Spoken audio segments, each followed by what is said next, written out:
But I remember, people talking about this. Like, why is the car on fire? Because it's awesome. It is. Dangerous, awesome. Yep. Hello, my friends, and welcome back to PlayStation Underground. On today's show, a very special guest and game. We have Far Cry 5, and I'm joined by the game's creative director, Dan. Hello, sir, and welcome back to the program. Doing? Thank you very much for having me here. It's great. Thank you so much for traveling all this way for little old us. Well, the weather's a little better here than it is in Montreal right now, so I'm happy to be here. So I am already upset to see that these cows were the victims of an exchange that we're going to have between our hero and some opponents. But tell me a little bit about where we are in the game right now. This is, you're showing a larger take on a whole region of Hope County, correct? Yeah, for sure. So I think, people who are kind of looking at this again after seeing it at E3 or Gamescom are sort of wondering, how big is the region? We really want to showcase just how lush it is. So you're just sort of outside the area that's known as Falls End, this little town. And we've got you sort of being able to bomb around and do stuff. And obviously the cult is out there, and you got to be careful. But we wanted to be able to surround the world with tons of stuff that you'd normally see. Cars, different vehicles you could pick up. If you want to get into a classic American muscle car, you can. But that the world's dangerous, and that, you're going to have to look around for people that you can kind of bring into your group, into your squad, and kind of push back on the cult. Because we built this rich, organic world that really does push back based off of what you do right there. Awesome. It's an unfortunate. It's super good. See, this is the kind of stuff as a dev we're like, hey, look, we hope we have the collision of systems, and when stuff like that happens, it's just you can't help but just kind of laugh. It's fantastic. And I will point out that maybe if this is a viewer's first time seeing Far Cry 5, which is coming to PS4 on March 27th, by the way, you are essentially I kind of want to say resistance fighter. You're battling a cult that has taken a grip on a small town, as you were describing. Well, a big town, a big lush town. Yeah, a huge space in Montana. But anyway, continue. So are we going to see a little another exchange coming up here? Well, this is the kind of thing that we want to do, is that we know that the cult is out there, and we know that you're going to start building this resistance. And the way to do that is there's going to be hostages that you can liberate, take some of these civilians, bring them out, go toe-to-toe with the cult, and then when you do, you're able to get intel from them, because I think typically people who play Far Cry in the past have seen us sort of, you climb towers, and that's how you inform your play throughout the world. And this time we wanted it to feel like just regular people, right? You meet people, you see them, you see what's going on, and you get an opportunity to, there's one right there, picking up a weapon. Some people are going to help you, some people are going to be scared, but that there's a real interesting thing that happens then the social contract between people in the real world, where you go up and you talk to somebody, and then they give you information, and they may not have all the information. And if we build our world to feel like that, it just feels real. Now, I don't know if this is too under the hood, but I just saw that Susie's name came up as you spoke with her. Now, is she a set, like a written NPC? Is this just a random NPC that could have happened to be there in that moment? Like, so we wanted to blur the lines between the sort of the random and the set. And so what we really said is like, everybody's got a purpose, everybody's got a little bit of a history. So even though Susie may not be somebody that is a large player in the story, right, she's still somebody with a personality. She has opinions. Yeah, here we go. Like, why? Why not? Oh my goodness! Just drive right by it though. Hey, there's gonna be times where I'm just gonna stop talking and let the game talk for itself. Absolutely. But yeah, we wanted to make it so that there's variety. There's an opportunity to have regular people who maybe aren't gonna pick up a weapon and help you. But then at that point, you're able to turn to Susie and say, hey, listen, you want to join? You want to fight with me? And you can. She's in the car. She's gonna come with you. She's gonna have opinions about stuff, and you're just gonna go out there and have a great time together. I don't know if you're allowed to say, but is Susie gonna then permanently join the roster, or is she at the whims of fate and she could potentially be downed in combat? The whims of fate. I know you like that. The way that sounds. I wanted to avoid something really dangerous. No, that's really good. That might be my next band name or something. The whims of fate. Do it. I like it. I'll take it. You are welcome to take it. Thanks, dude. That's awesome.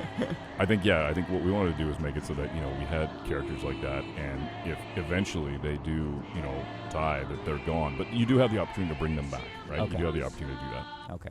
More animals on the side of the road. Animals. A lot of wildlife already we've seen. We've seen like 3 sets of wildlife. It's lush, right? We want to make it so when we were in Montana, we actually saw all this stuff there. It was really cool for us to see how just alive the world is.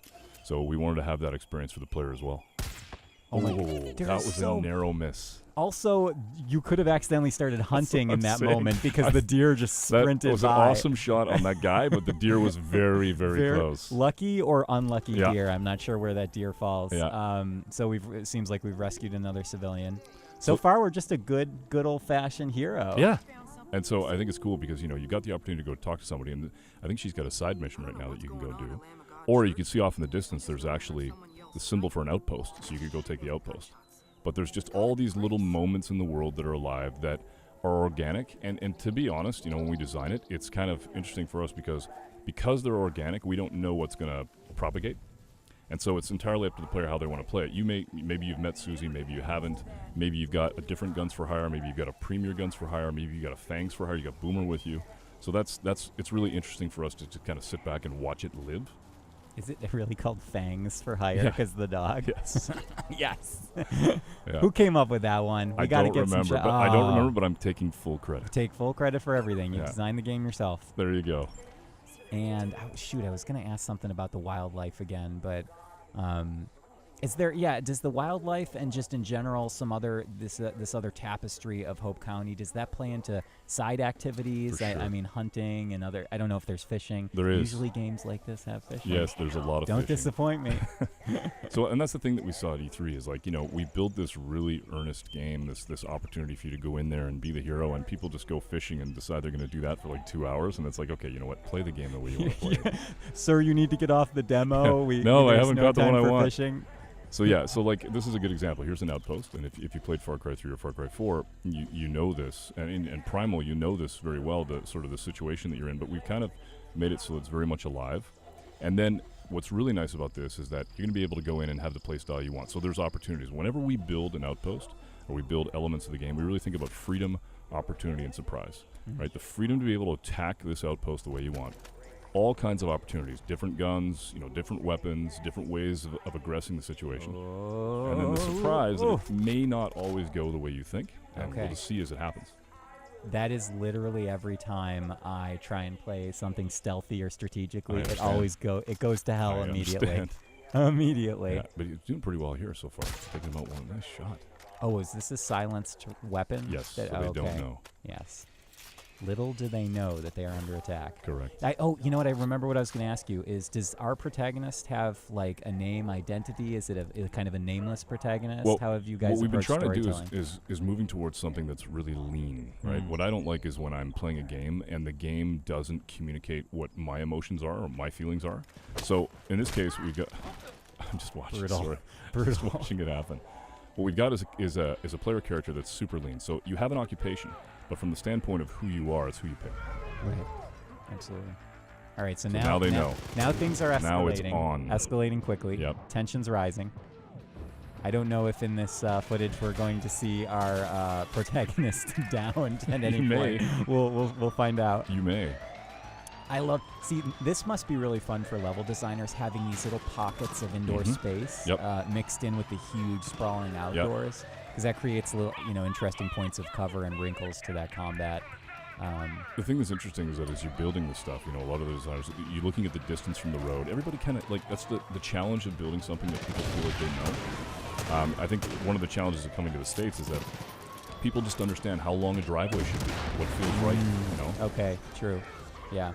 As opposed to other Far Cries, which featured more, let's say, exotic locations for an American audience. Right. But here, it's this is very familiar. Yeah, to people. a door should be a certain size. Right. The steps there should be even branding. The world is just filled with branding. I think I looked away for a moment, and the outpost was liberated. Yeah, they liberated it. So in a blink of an eye. That's right. So that basically what you got here is now your legend is starting to grow. And the people in the region are starting to understand that you are pushing back on the cult. They're going to start to join you. And this is where you really see the resistance meter and the resistance start, where now this is no longer a cult outpost, this is yours. And you've got people there that can give you quests, you've got side missions, you've got main missions, you've got story opportunities. You actually see the resistance meter go up.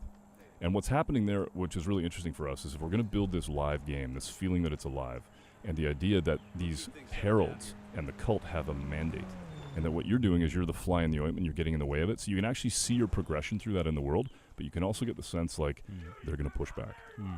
Are there any other gameplay wrinkles that come from building up that resistance meter? I mean, is that considered like your global experience, or is that character-based? How does that work? It's more just getting a sense of whether or not the people are going to join you. And so you're really getting an understanding of when John or Faith or Jacob or the father are going to push back on you. This is a guy named Merle. He's a pretty interesting character. I love this guy. Yeah. Oh no, Merle's under attack. So that's super interesting for us, is that you're in the middle of a story moment, and then what happens is that the cult shows up, and the story moment will stop, and they'll act like regular people. You'll basically see people, so you'll see stuff going on where Merle's going to run, he's going to head for cover, he's going to take a minute, he's going to, in this case, he's going to protect himself, and then when he feels like everything's done and over, he'll continue the conversation. Nice. I'm thinking about all the programming nightmare that entails. It's and not easy. No, it's definitely not. We got a lot of smart people back in Toronto and in Montreal and around the world who really worked incredibly hard to be able to do this and bring these characters to life. And it's the devil's in the details, right? If you walk up to somebody and you go, hey, listen, I want to have a conversation with you, and then you decide to walk away, they're going to get a little pissed off. They're going to get a little hurt. And when you come back, they may give you a little bit of grief about it. You can hurt feelings in this game. You watch out, because that's the truest weapon. It really is the mind and the heart. Words hurt. Yes, absolutely. So now I don't know if you know where we're driving next. Yeah, So it looks like we have a waypoint in the distance here. What's happening here is that you're basically going to go, Merle's got this pretty cool car, and on the back of it is this 50 cal, and he's basically saying, if we're going to do some damage against the cult, let's go get this thing. So it's called the Death Wish. So you're going to go back and basically try and find this thing. Okay, gotcha. It sounds, a very peaceful vehicle, the Death Wish. The Death Wish. Yeah. Right? They really named it. They nail on the head with that Happy one. birthday! It's the Death Wish. Okay, so here it is. And is it under cult control right now? It is, and it's interesting because Merle says the thing guzzles gas like he drinks beer, and that's why it's actually at the gas station. So he knew that they'd eventually have to go and head to the gas station. Small micro storytelling There you go. right there. Dan, you got it all figured out. So what we're basically going to see here is the attack on this and attempt to get it back. But what's really tricky about this is, in maybe previous versions, you'd go in and try and basically blow this thing up, but now you got to take it back to him, and you got to be able to use it as a weapon. So it's the kind of thing where we really wanted to make rough tools and put you in situations where you could use the weapons that are around and kind of harvest it if you can. Oh, goodness. All right, so now the chase begins. I like how about to go in the truck, and then and then it's like, wait a minute, second. That is a badass car. I'm taking that. This is one of the things that we really wanted for the game, was just being able to get into those classic cars. Yeah, absolutely. And then just go into, great movies of old, fantastic car chases, and get the spirit of that. And you got the radio going. Yeah, but you're being chased, so you got to be careful. And I will point out, I think this footage is from single player, but the Correct. game does feature multiplayer Absolutely, as well. through the entirety of the game. Through the entire Yeah, what we wanted to do is just build this system of the for hire system so that it all felt like it was under one umbrella. So you have guns for hire, fangs for hire, and then a friend for hire. Good old friend for hire. Yep. Just going completely off-road bonkers. Oh gosh. Yeah, so they got backup, right? Basically calling for help. Tell me, I don't know if you want to talk a little bit about the weapon system here, but I don't know how expansive customization is, or if it's very straightforward, like you grab a weapon and you go. How did you guys approach design? I think the way it starts is just being able to pick up weapons, and being able to grab things that are around you, and then start to, as you get an appreciation for what it is that is your play style, to be able to go into shops and to be able to find weapons or buy weapons, and then customize them the way you want, and sort of get that classic feel to them. So definitely, for sure, if you love doing that in previous Far Cry's, you're going to love it in this one.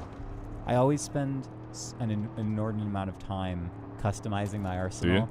And then I feel like I just end up switching to something else minutes later, but it's part of the fun. It's all part of the journey. Oh goodness, hello. Well, that's just it, right? Traffic. There's going to be people on the road. You got to be careful. What's your favorite weapon that you usually play with? What's the style that you play?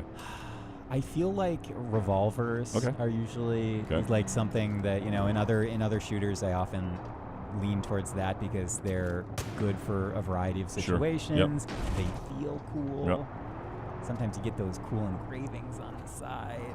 See, for me, it's a flamethrower, but I don't know that would help here. I think that would only cause mayhem. Probably not. I think that really tells us about our personalities is that Indeed. you lean into the flamethrower element. Mayhem. Yeah. No, What's cool about this is that you're actually seeing like life on the side where the cult is going in, they're taking people. It's in the middle of a mission, but still the world is open. And so we really don't know what's going to happen. Oh, okay, so basically threw out smoke, and now you're in a bit of trouble. But there's also a convoy coming by because they're actually doing stuff. Most flagrant use of dynamite I've ever seen. All right, so here's the options. Trouble. Basically, you got to go get that truck. See if you can. Leave that muscle car. Oh, goodbye, sweet muscle car. Yep. We hardly knew ye.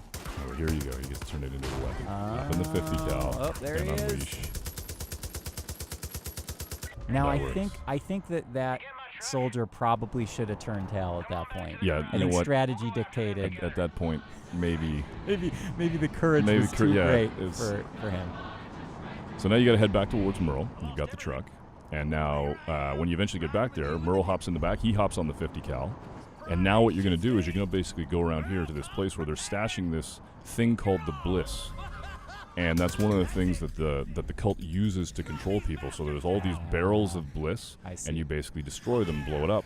And if you're successful, you get to keep the Death Wish. But only if you're successful. Only if you're successful. And you can hear it, actually. You hear that reverb? That's the actual drug taking its effect on the player as you play. Oh, interesting. Okay. Oh, no. Oh, boy. Fire inside the vehicle, never a good sign. Nope. Please exit as soon as possible for your safety. All right, so now Merle's in the 50 cal, and he's actually unleashing on these guys at the same time as you. I like that you're still getting the stealth markers in a very unstealth. They're like, are you trying to? Yeah. No, you're okay. No. I'm good. No stealth needed Not here, today. sir. What about how do you guys manage the day-night cycle in Far Cry 5? Is it dynamic? Is it something that's set? Does it depend on story missions? There's definitely moments in the game where we wanted you to be able to experience a certain time of day, but for the most part, it's pretty organic, right? It manages it the way that you would expect it to. So you just completed the Death Wish, and now you can go and repair if you want, or you can go talk to Merle, or you can even go in and buy a new vehicle. Entirely up to you. You could just drive that one straight off a cliff. Yeah, and then Who you go needs back. the Death but Wish? once you find it, it's yours, because that's what you want right now. We're headed to something a little bit more interesting. This is a little... this wasn't interesting Well, already? the last one was interesting, but this... Well, I think you'll see what I mean. This is Clutch Nixon, the greatest stuntman ever to come out of Hope Valley. Oh, my goodness. So it's... Yeah, I just want to do this. So now, what we really wanted was, whenever time you go to a place and you sit in a bar and you hear about these stories of the local legends. Yeah. We really wanted one, so we built one, and you get to play the memories of his greatest achievements as a stuntman. And they're just awesome. They're just out of control. They're just ridiculously amazing. The car's on fire. You're actually kind of in the past right now. Yes. Okay. Yeah. You're living sort of the best of his adventures and seeing if you can really beat his. And you can actually hear like the sportscaster talking about your feats and how you're doing. Dan, are you saying that I can change the past by reliving the life of Clutch Nixon? I don't know if you could do that. Aren't we writing the past in this moment? You might be. Oh, you goodness. might be. But I remember, people talking about this. Like, why is the car on fire? Because it's awesome. It is. Dangerous. Awesome. Yep. On fire still. That car must feel like an oven. Yep. Correct. Love the music. Yeah, it's got to have a little bit of rock in there. Yeah.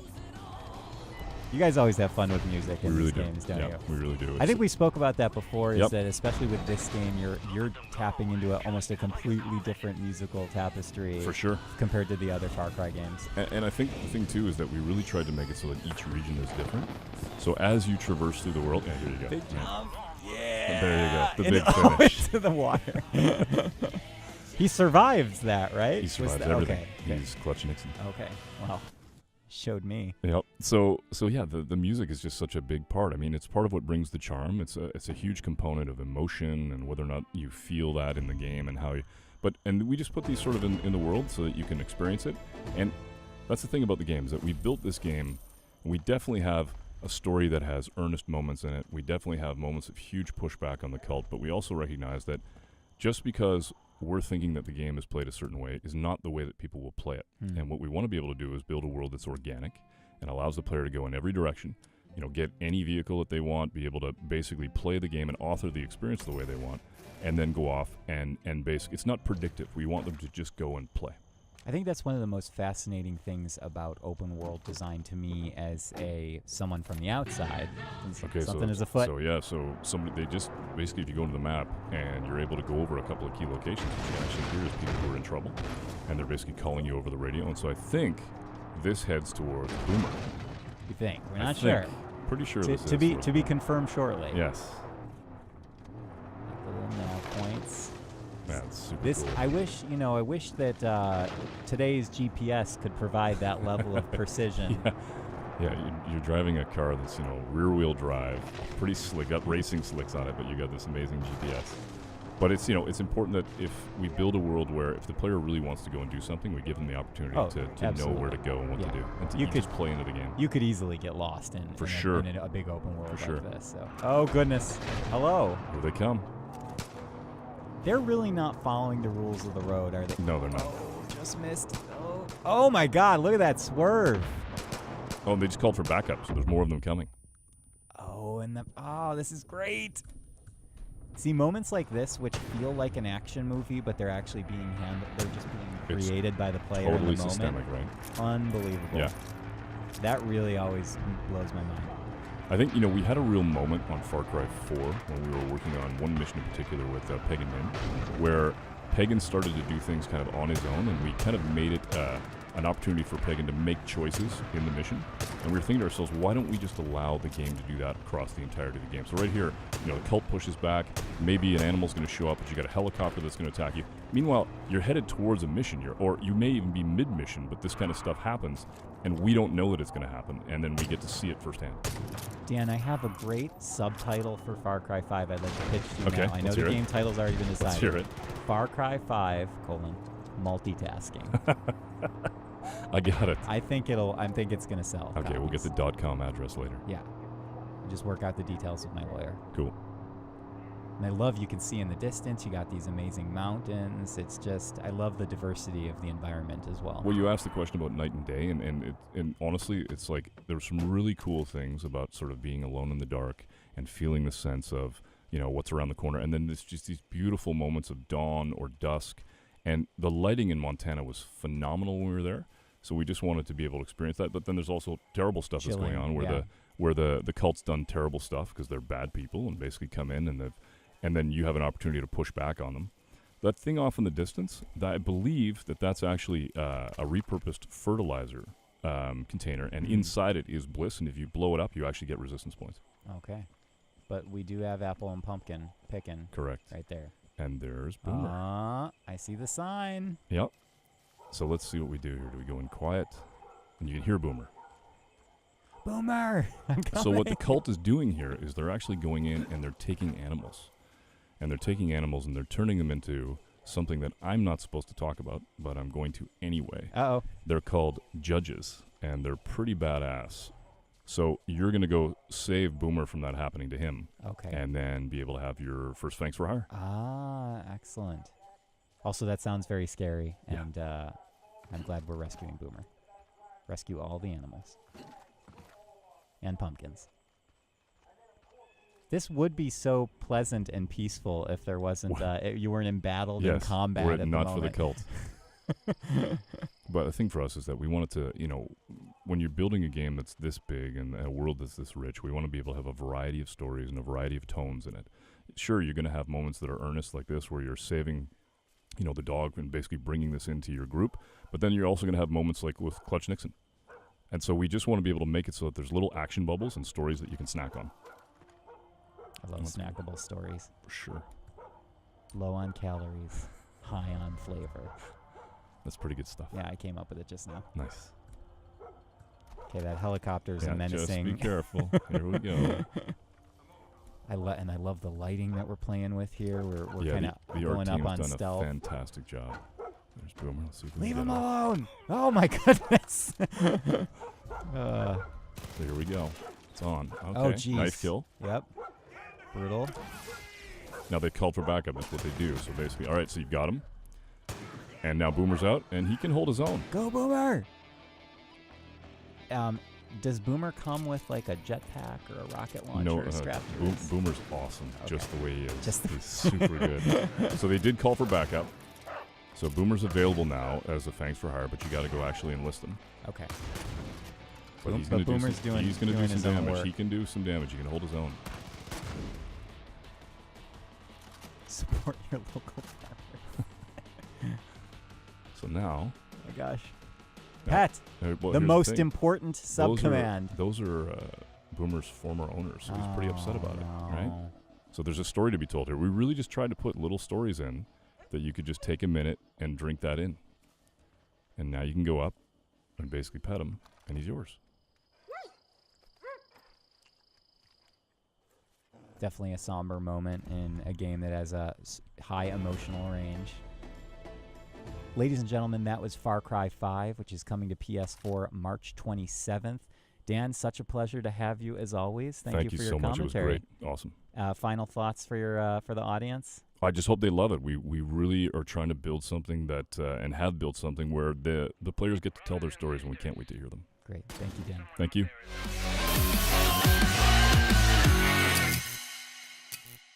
PlayStation